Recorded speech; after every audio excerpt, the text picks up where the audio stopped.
Well, Tyler, thank you so much for joining the Okotoks Podcast. It means a lot. I know you're a very busy man, especially this time of year, but I thank you for taking the time out of your day to have a little visit with me. For sure. Yeah. Thanks for having me. It's awesome. Yeah.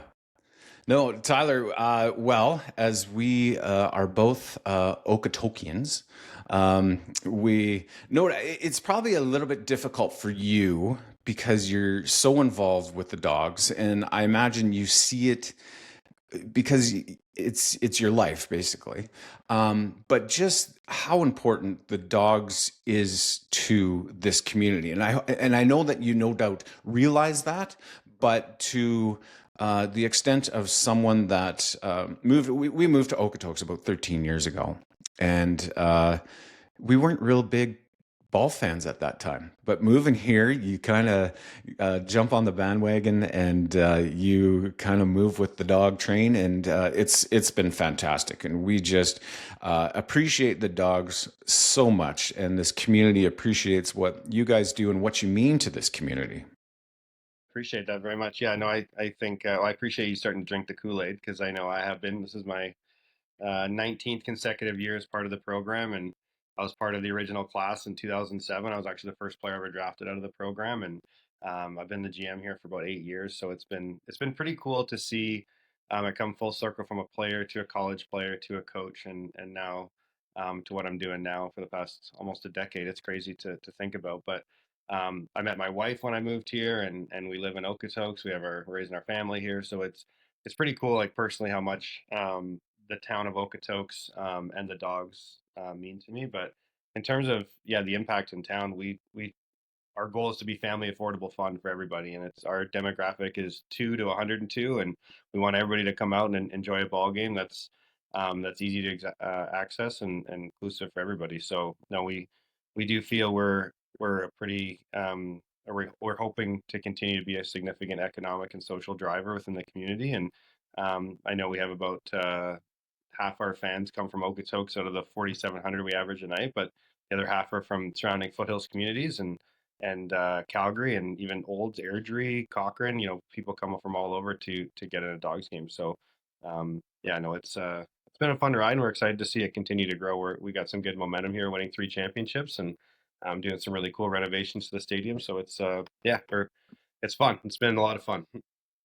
You have achieved that goal of being affordable family environment, and yeah, because my kids, they all love it. They all feel a part. What you guys do, like what you do after the game, and allowing the kids to come down on the field, meet the players, get autographs, is a huge connection for the kids. My son, last year, he really connected with Brendan Luther. He's kind of sad Brendan's not coming back, Yeah. but it's those moments that create something deeper than just championships. Like there's an environment there. We obviously we love the championships, but the environment, come the end of August when the games are all over, we're driving past Siemens Stadium and we're all a little bit sad and remember the good times that we had in the spring and into the summer at Siemens Stadium.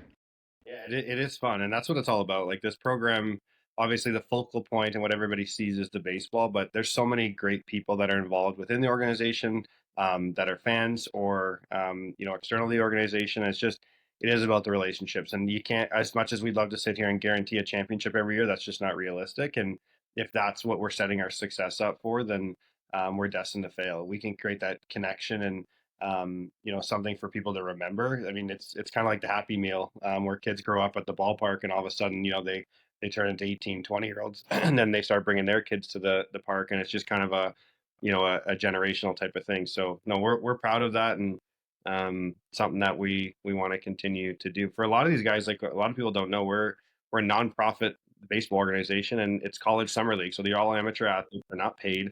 For a lot of our players, a lot of them will go play and get drafted and play professional baseball. But for a lot of them, this is the highest level or the by far the most fans they'll play in front of. So a lot of them, this is just as equally as cool or reciprocal experience for them to be able to connect with fans and have people come watch them play and cheer them on like as they are their hometown team, which they are. So I know the players, the staff, and coaches all feel the same love. We say it for a reason. We think we have the best fans in baseball, and you can tell by us being third in North America in college summer league attendance in a town of 30,000 people. So it's pretty. The numbers shake out pretty well. The support we get, it is amazing, and we're so appreciative of it. Well, you guys do a fantastic job of packaging everything. It's not just one aspect of the game, it's everything. In fact, we're looking at getting Kevin Morrison on to interview the Hawker, just because he is such a, to me, once you hear his voice, once you hear him going up and down the aisles, it's not even necessarily buying beers off of him. It's just part and parcel as to the, I don't know, it may sound a bit cheesy, but calling it the symphony of what you guys put on, because the symphony has so many different aspects, so many different things going on. You got the berm over there for the kids. The kids love it. They're playing. Most of them aren't even really watching baseball, but they're having a blast out there. Then you have the people in the infield that are right into the game, the diehards, the season ticket holders. Then you have the ones that just come once, and a lot of times they're hooked after they come to one game, and they can't believe the atmosphere that is created at Siemens Stadium every time the Dogs hit the field. Yeah, it's funny you mentioned Kevin. Kevin's like a brand standard for us. Like it's the same as using our dog's red on a post or something like that. He is baseball, and if you get to know Kevin, he's got a really interesting story, and he actually does help a lot more behind the scenes. He's works directly with he's a GM with Harlan Fairbanks. We do a ton of ordering and a lot of that fun novelty concession stuff that we're continuing to dive into. But he does help the program quite a bit and help with some operational efficiencies. And he likes doing it, so that's why he does it. And it's come to be kind of an expected brand standard of the Dogs game, so to speak. But no, it's got a huge demographic in terms of what we appeal to. My wife comes to almost every game with my kid, and she couldn't tell you if we won or lost. She just likes coming with her friends or my in-laws or my parents and just hanging out. And it's just kind of like a social setting for everybody. So it's fun. Well, yes, and there's truly something to baseball, because you get to the baseball game, you have a dog, you have a beer, you're there with a buddy, you're visiting with them. It's just such an easy environment to visit with. You go to other sporting events, it's very difficult to visit, and you're still watching the game, you're still involved in the game, but you're able to have conversations and enjoy a beautiful evening. We've been in all the different it seems like 4 seasons out there watching games in Okotoks. But Tyler, you certainly have a history with baseball. I'm wondering if you can just give us like you said, you were involved in the Dogs organization since 2007. Yeah. That's how you got. Yeah, Sorry. so I got I grew up in North Calgary. I was the youngest of four boys, sports family. My grandfather was a world championship hockey player with Team Canada. Played with the Chicago Blackhawks. Everybody thought I was going to play hockey, and I was kind of a two sport kid growing up. Turns out I hated hockey when I was about 14 years old, so I decided to play baseball full time. I had no idea, along with other school sports and stuff, but I had no idea what that entailed and the work that it would take. I just knew that's what I wanted to do or try to do. Go try and play college or professional baseball. And ironically, that same year I quit hockey. Before I even knew it, the Calgary Dawgs, so John Candy, the founding and managing director, still to this day, had this vision of getting out of that little league mantra and creating something more for kids. And with the principal donor Don Seaman, um, putting $20 million in the facility, now up to 25 million over the years, building this facility for the community, for families, for the kids, for players in the program. They had this vision of creating something or finding something more for players to develop and move on to college or professional baseball. So I got super lucky in 2007. They had tryouts, and we were in North Calgary before Stony Trail, so we drive an hour each way and through traffic and do that whole thing. But I can't thank them enough for um, you know the path that set me on, and just teaching us to do the right things the right way. And actually, Vince and Matt Ircandia were our coaches back then. They just got done playing Division 1 baseball, and a couple other really good ex-professional players that really helped us along the way. And it was it's pretty crazy to see now it come full circle. That starting as a 14-year-old kid in 2007, and now this is my 19th consecutive year as part of the Dogs program. So played 4 years in the Dogs. Got an opportunity to go play down at Chandler Gilbert Community College in Arizona. Didn't realize how good of a brand of baseball Arizona was, and had to get a lot stronger. And I obviously had the foundation laid on from my coaches and what the Dogs taught me here. But it's just continuing to catch up to the speed of the game at the college level. And um, Okay, I'm cutting you off here because you talked about your playing in Arizona. Now, you like if I went on the website, you still hold some records in the community college down there. I do. I have the 2012. I was National Player of the Year, so I was voted the best player in America. And in 2012, that was the same year I was committed to play at Ohio State University, and I got drafted by the San Francisco Giants, and kind of went on from there. But yeah, I have the I think I have the batting average, on base. Somebody told me I have the runs record, and then I have the stolen base record. That's the one that Okay, those I actually have four records written down here that you do have. I do have the batting average record, stolen bases, the runs and triples. But then I didn't there's know one that. stat that I don't know what it is. You have to tell me what OBP is. I'm showing my ignorance in baseball. That's all right. That is on base percentage. So I walked a lot in college, and that is just how many times I got on base, basically. So, Yeah, no, that's awesome. So, well, good for you. That's and now you are obviously you're hired by the Dogs, but you're also a scout for the Milwaukee Brewers. yeah, so we have the Dogs run two programs parallel with one another. So we have our college summer team, which everybody knows about. That's all the fans and the families coming out and watching the guys play in the summer. And then the other program we run is widely regarded as the top 18U baseball academy in the country, to be honest. And there's 8 teams that we run. So we have two 13U, a 14U, two 15U, then three 18U teams that we run out of this program. And we have 25 coaches. Lou Pote, the manager of the college team, played 20 years professionally. Matt Stairs is one of our coaches as well. He played 19 years in the big leagues, and then just a bunch of other ex-professional or collegiate players that are coaching and giving back to the game now. 5 of us are actually professional scouts, so it's kind of a unique situation where in Okotoks, Alberta, Canada, we have 5 professional scouts watching high school players and college players play every day. But it's a fun little quirk to the job for sure. So I'm not traveling around for the Brewers. I'm not doing anything crazy like that. But if there's we recruit nationally, and we see a lot of players across the country. So if there are questions about players in Canada or Pacific Northwest or anything like that that we can help out with, I'll be a resource to my boss with the Brewers, who is a full-time scout with them. So we've had a few Brewers like Canadians. We've had a few, and we actually had Eric Hartman drafted to the Braves last year. One of our coaches, Val Doubler, is a Brave Scout as well. So it's kind of interesting how it can come full circle like that. Absolutely, and I'm sure your experience as a former player has no doubt influenced your leadership style as to how you deal with the players and also how you deal with the team and managing the team as well. For sure. I think a lot of credit. Well, first of all, has to go with the staff.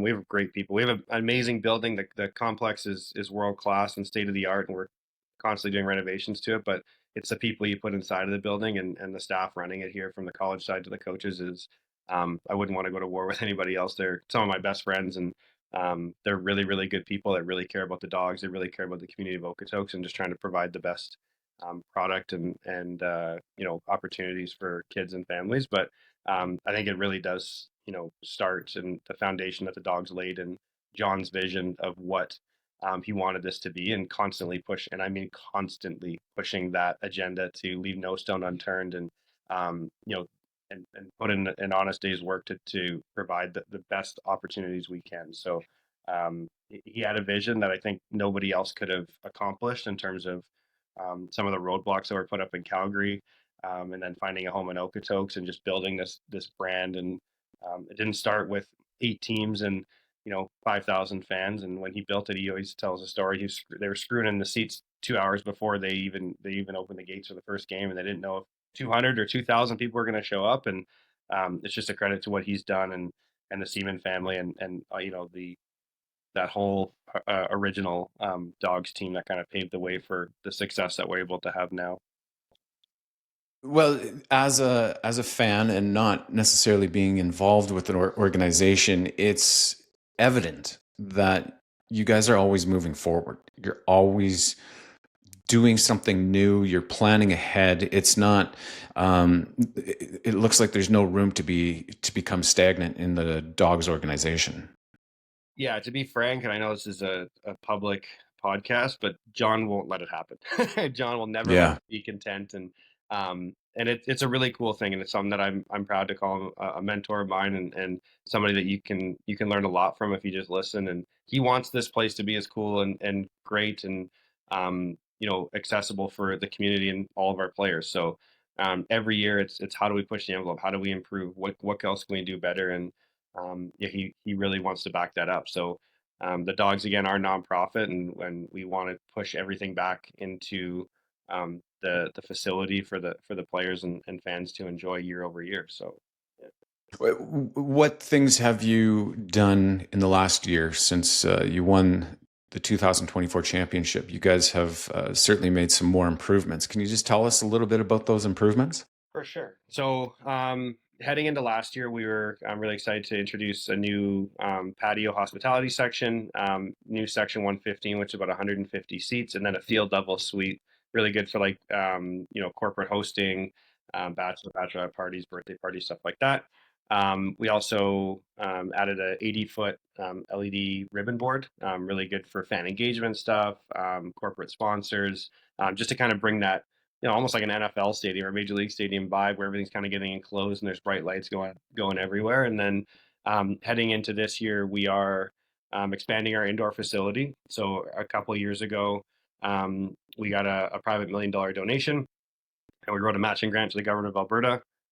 We got accepted for the matching million, and we've been working on the project for just about 3.5 years now, I guess. But starting next week, our phase one of our expansion will be completed. We're tripling the size of our weight room. We have all state of the art equipment, technologies in there. That's on the south end, and then we're breaking ground here in about 2 weeks. We are creating a 6,500 square foot expansion, building a full hitting and pitching lab, 5 cages, the lab, a video analytics review area, just basically trying to rival whatever Division One or high end professional facility we can in North America, and just trying to provide more resources to the players. So outside of that, we are renovating our third base patio, moving it to the front of the concourse, built a new pergola and some fan friendly amenities there, and then just going to continue to build from there. There are some plans that we're pretty much set on, but not 100% yet for 2026 and potentially 2027. So hopefully there's lots more to come, and continue to build exciting things for our fans. So you're talking about putting a dome over Siemens Stadium? Is that in the Yeah, that's 2028 though. So 2028? Okay. that's Well, the Okodome we call it. So yeah, no, for sure. if No. anybody wants to donate $1 billion, and we can build a dome, so it'll be There you go. Well, you just never know. You put it out there. yeah, If you build it, they will come, that's right? exactly the motto here. So. Tyler, what's one of your favorite moments being a part of the dog organization?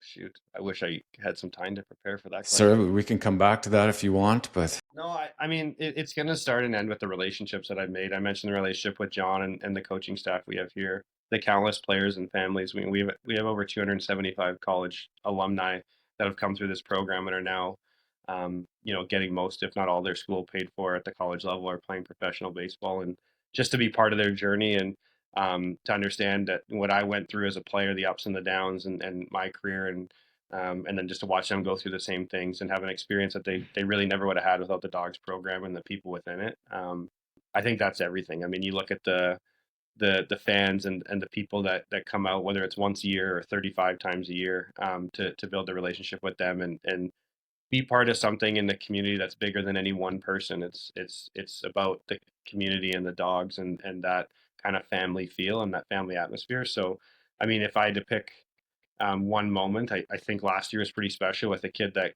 played 7 years in our academy, grew up in Okotoks, and for the repeat of the three-peat, hits a walk-off home run in the bottom of the ninth inning. Like I don't know if it'll ever get better than that. That is like the How can it? he How brought up can it every get better single than kid that? in the academy and had to work his tail off, and his family and the kid are just um are A plus. And I can't say enough good things about the Krausen family as people, but just have that happen, and the way it all went down and the drama of it, that was pretty special. But overall, like I said, I met my wife here. I've been part of this program longer in my life than I haven't. And the relationships of the people that are involved with it internally, day to day, and the fans and the people that are involved with it all summer long or all year long. You couldn't ask for a better story and a better group of people. So very appreciative of that, and excited to continue to build that, and meet new people, and share the dogs love with them. So Yeah, no, absolutely. No, that was, uh, well, it's a difficult thing for me to talk about because in the playoffs last year, for every road game, I took my kids to Lethbridge. It was phenomenal.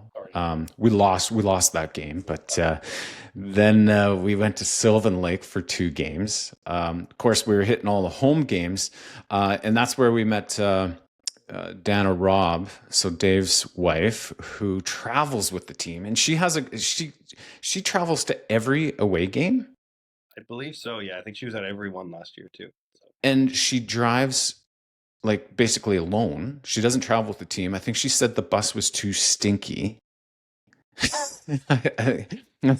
But she goes to, like, and I'm talking like she goes to Moose Jaw. She goes to Regina. She's at all those games. And then she told me that when the game ends, like she was telling me about her going to Moose Jaw for the playoff games, which I didn't take my family to. She, as soon as the game ends, she's turning around, she's going home. She's driving home at night. She's getting home at 3, 4 o'clock in the morning. Yeah, the Rob family might be the perfect example of what I'm talking about with the people that are involved with it. Like Dave Dr. We call him, coached me in high school. He's been if anybody ever gets a chance to read his bio, it might take you an hour because of all the things he's done in baseball and given back to the game at the professional, the international, the college, the amateur, the youth levels. Like it's actually insane. He's forgot more about baseball than I will ever know. Uh, it's pretty impressive. And behind every great baseball mind um, a a great wife and a great partner there that's supporting them along the way. So they are baseball family. So it is pretty cool to see what how long they've been a part of it, and their impact within the program for sure. Absolutely. Yeah, she was so nice, and she was so gracious to my kids as well cuz yeah, we saw them in Lethbridge, then we went to Sylvan Lake for 2 games. That's quite I would encourage fans to do that, is to go see some of the other ball diamonds in the area too. That Sylvan Lake field is unbelievable. They're doing a great job, but they're also no doubt see what's happening here in Okotoks, and they want to build something very, very similar to what Okotoks has built. Yeah, I think that's kind of the whole vision of the WCBL. It's Canada's premier summer league for a reason, and there's a lot of great venues throughout Alberta and Saskatchewan that people get an opportunity to check out and go catching some of the best baseball in the country. It's a great opportunity. So no, it's a beautiful ballpark, and it's something I think they're continuing to look at how they can expand and build on things for their fans. But we're excited to see them again this year for sure. Absolutely, no, for sure. No, that was a fun year last year. I mean, three-peating. It's difficult to expect a fourth, but a fourth would be incredible.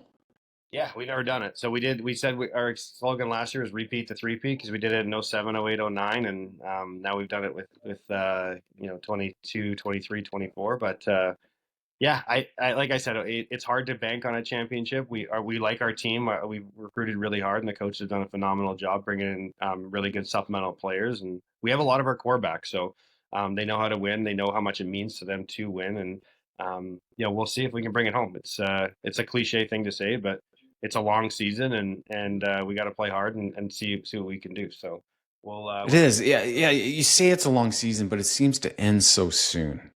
Like every year, like I know it's maybe longer for you or whatever, but as a fan, it just seems like, oh, I wish we could continue this on. Just, I know that everybody's got to get back to their schools and stuff like that, but when it ends, it's just always so like, yeah, my family, we're all a little bit sad when the season ends for the Dogs. Yeah, I think it's a big buildup, and the sad part is the season is too quick. I mean, it's such a year-round development, and we're trying to build the best brand of baseball possible for the fans, but it feels like it comes as a tidal wave, and then it's here and gone before we know it. So, I think I it feels a lot slower when you're in the middle of it because it's a lot of work to put it on. But man, some of the fun times, the memories we have there, it really rushes by. So. Sure. Really putting you on the spot here right now. If you were to be playing today, what would your walk-up song be? Oh, this is one thing that I will brag. I don't like to talk about my career very much unless I'm specifically asked, but I think I still have the best walk up in Dogs history. It's Tricky by Run DMC. It is gets people going, and when any player that's struggling to find a good one in the summer, that's the one I suggest first. So it kind of got the 80s rock vibe, and Yeah. I think Luther would try and rival me with the stroke there with the clapping, but Yeah. it's Tricky What by Run DMC is my ride or die. what are we gonna do without the Luther clap this year? A lot of people forget, but we had a catcher that ended up playing. I think he's from Iowa Western, ended up playing at Oregon, but that was his original walk up. And Luther actually a couple years ago, struggling to find one, didn't really know what it was, and I said, hey, there was a really popular one that a kid had, a few years before you were here. You should try it. And I think he had a big game that first night, and the fans got really into it, and that's kind of Luther's walk up now. But Yeah. I think maybe it'll get passed down. Maybe it'll be like a tradition for Dogs players in the future. Yeah, no, I remember one game we were at the opposing team. I don't remember what team it was, but they were mocking the Luther clap. They were mocking it, and I think it was the last time Luther was up that game. He came home. He came and hit a home run, and that kind of put them in their place for mocking that. I guess it was awesome. I think they have fun with it. I don't think it's too hostile. The Yeah, league and the other franchises are first class too. So I think they kind of get what the whole atmosphere is about, and it's fun for them to play here as it is fun for us to play in their venues. So yeah. yeah, it's a fun time for sure. Absolutely. Your home opener. Well, actually, no. Your first game is May 28th. That's in Medicine Hat against the Mavericks. Your home opening weekend starts May 31st. The first team you play at home is the Energy City Cactus Rats. Yeah, we're really excited about it. Yeah, I'm not gonna lie. Not about the name at least. That's not what you're referencing. I don't know. Pat Cassidy is the owner and leader of that franchise, and they wanted to go big and bold. And I remember we were at the AGM this past year in Saskatoon, and they said we're going for a fan vote. We want to have everybody included, and we have an idea what it might be, but we don't know yet, and it'll be big. And we're like, okay, well, this will be exciting. Well, and when it came out, it was shocking. Let's say it got a lot of people talking, got a lot of energy around it, no pun intended. And once they get that ballpark built, it's gonna be a gem and really good for the league. So I'm excited to see them in their kind of new era of the Cactus Rat baseball brand. But no, specifically to our home opener, we're excited about it. There are still a few tickets left. We are unveiling our three-peat championship banner and having the academy on the field, and just a big celebration for the community and for the team. So if you don't have your tickets yet, I recommend getting them sooner rather than later before it's sold out. But it's gonna be a really fun night, and I cannot wait to welcome our great fans back. No, I can't wait either, and I'll certainly be there for that game, that's for sure. Coming back to the names of teams and kind of questioning names of teams, when Saskatoon unveiled their team name, it was like, what? The Berries? But being at the All-Star game last year, seeing their mascot, seeing their team, seeing how well they marketed it, it really put me in my place to not really sit and judge the names of teams, because they have marketed that team very, very well. I think they're going to be a very big success in Saskatoon. I think the momentum certainly rolling there, and they've marketed the berries very, very well. And so I can't sit and question it, because they're certainly marketing it to their community. And we hope that we have, like, it's amazing what the WCBL has become. And I know for a fact it's because of the example that the Dawgs organization has set. The bar has been set so high, and other organizations are aiming to be like the Dawgs.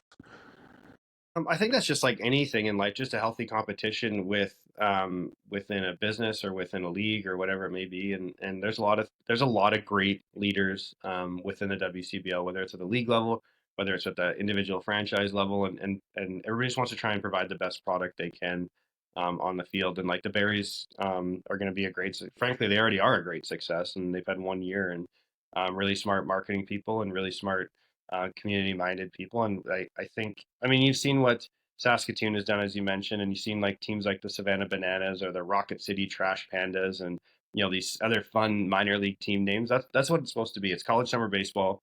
It's supposed to be a little bit more lighthearted, and it's serious, high-level baseball, but it's fun and supposed to be enjoyable for everybody. So I think that the Energy City Cactus Rats will not be far behind, and starting their first year as their new franchise. So Tyler, thank you for your time. I appreciate you, appreciate the Dogs organization, and truly what it means to not just myself, but my entire family, my friends, this entire community. So we thank you for what you're doing, and what you continue to do, and we look forward to another great year in 2025. thank you very much for having me, and thanks for all the support, from you and, as you mentioned, family, friends, and the entire community and surrounding area. We're excited for another good year, and hope to see everybody back at the ballpark. So